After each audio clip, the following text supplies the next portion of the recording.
For today's video ay ipapakita ko yung result ng ESAT 2025-2028 na ginawa ko. So, ito ay based sa aking result sa ESAT na performance. So, after nyo mapagawa ng ESAT, nandiyan na yung mga results sa screen.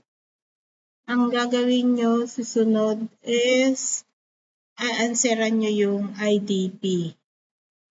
So, may sample ako dyan sa aking ginawa dahil sa aking ESAT result. So, yan yung aking PPST IDP.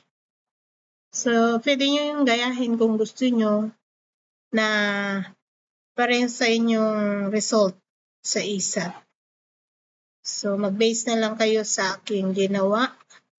So, makikita nyo naman dyan sa screen. Aanseran nyo lang yung mga kailangan nyong sagutan. So, yan lang yung aking indicator na kailangan kong gawan ng IDP. So, pwede nyo naman itong gayahin kung gusto niyo.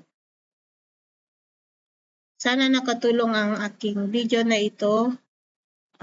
Paki-subscribe na rin ang aking channel para sa mga susunod kong update sa paggawa ng ESAT at iba pang mga gagawin sa PMES. Like and subscribe, share na rin po ang aking video. Salamat po sa panonood. Hanggang sa muli.